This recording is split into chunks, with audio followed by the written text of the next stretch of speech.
आज जब लोगों को दर्द होता है, पीड़ा होती है, तो हनुमान बेनीवाल के पास भाग कर आते हैं, लेकिन जब वोट देना था तो विधानसभा में शून्य पे ले आए बेनीवाल को। क्या आज उनको भी पछतावा हो रहा होगा इस चीज़? वो खींवसर का तो क्या है साहब, खींवसर ऐसे तो मान लो मैं खींवसर जीता हुआ था, मैं एमपी मेरे घर से लड़ा देता, एमपी जीत जाता, मैं एमएलए रह जाता, लेकिन मुझे भी तो देखना था ना कि लोगों को कितना मजबूत किया मैंने, इसलिए मैंने रिजाइन दिया और घर से लड़ाया। और घर से लड़ना ये मजबूरी थी कि बाहर के कैंडिडेट को मैं इस समय लड़ा था, तो जो व्यक्ति छोड़ के गया वो मेरा ही कार्यकर्ता था, मेरे ही रहा वो।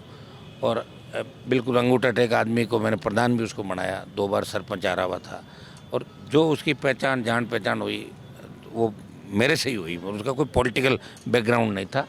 आ गया वो लोगों के चक्कर में, बजरी माफिया के उन लोगों को आके सामने चला गया। लेकिन खींवसर में मेरी हार नहीं है। एक मैंने आपको क्या कहा कि दोनों पार्टियों को मारने को हम चलें, पहले एक मरेगी फिर दूसरी मरेगी, एक साथ दोनों नहीं मरेगी।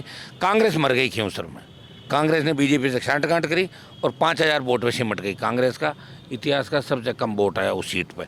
हम तो बढ़े 95,000 पे आ गए, लेकिन हमारे पास साधन संसाधन सत्ता सारी जो चीज़ें थी उनके पास ज़्यादा थी। और बार बार खींवसर के लोग 9 बार मुझे वोट दे चुके, जल्दी जल्दी दे रहे हैं। उनको लगा होगा कि देख लो थोड़ा बहुत जो जोश आना चाहिए था, जैसे गजेंद्र सिंह जी ने कहा मेरी मूछ, तो उसमें जाट समाज को जोश कम आया वहाँ पे। अगर पूरा जोश आ जाता तो 1,20,000 वोट मेरे आ जाते और 17,000 भी सिमट जाते। जो वोट था वहाँ का वो 1 लाख जाटों के अलावा 65,000 एससी, 15 मुस्लिम और 20,000 ऐसा वोट था जो बीजेपी के खिलाफ माइंडेड वोट है। 2 लाख भाजपा विरोधी वोट और 86,000 बीजेपी के पक्ष के वोटों ने 2 लाख वोटों को हराया। मतलब कहीं न कहीं हर तरीके से सत्ता का भी दुरुपयोग हुआ, हर चीज़ का लोग उस बात को समझ नहीं पाए। और कांग्रेस ने भी यही काम किया कि हमें बीजेपी जीत जाए गम नहीं, लेकिन आरएलपी नहीं जीतनी चाहिए, क्योंकि आरएलपी ने कांग्रेस का खाता खोला था।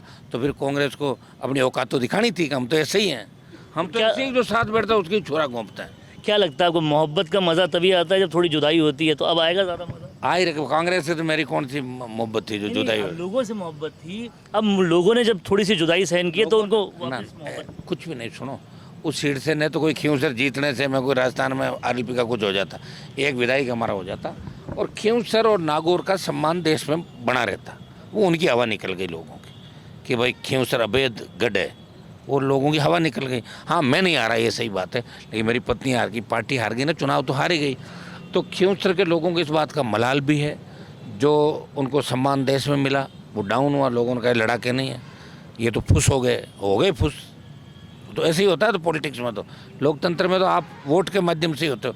जिस व्यक्ति ने उनको बड़ा करने का प्रयास किया वो समझ नहीं पाए, और बाद में समझने से कोई फ़ायदा नहीं होता। ये तो लोकसभा का जो चुनाव था उसमें भी लोग थक चुके थे। हमारे लोग क्या ज़्यादा धैर्य नहीं रखते, 2, 4, 5 साल लड़ सकते हैं, उससे ज़्यादा उनको काम चाहिए। सरकारों में काम कैसे हो, ट्रांसफ़र कैसे हो, पोस्टिंग कैसे हो, बिजनेस कैसे चले, हम इनके साथ रहेंगे तो कैसे होगा, बच्चे ना समझ होते हैं। और इनको इतना बच्चों को कभी पॉलिटिकल जागरूक करने का प्रयास किसी ने नहीं किया।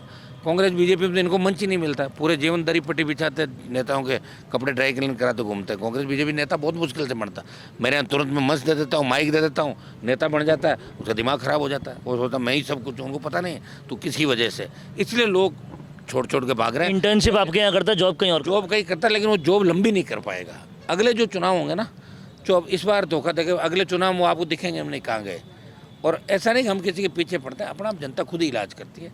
और खींवसर के लोगों ने जो भूल की है वो राजस्थान के लोगों ने इस रैली में दर्शा दिया कि हनुमान बेनीवाल अकेला नहीं है। एक आह्वान पे 1 लाख से ज़्यादा लोग आ गए, हम हनुमान जी के साथ हैं, पूरा राजस्थान साथ है। ये खींवसर के नेता नहीं है, ये राजस्थान के नेता, राजस्थान को बचाने के लिए लड़ रहे हैं।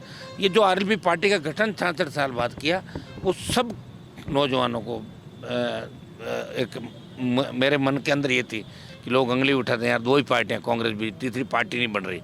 मैं डॉक्टर साहब के साथ भी था, तो डॉक्टर साहब एक पार्टी आदिवासियों के लाकर पर्दा खोला उसका, मुझे तो कहा नहीं बना रहे, पीछे देखा तो संगमा की पार्टी। मैंने कहा ये धोखा आपने इतना बड़ा, बोले साहब एंड टाइम पे मिली नहीं पार्टी।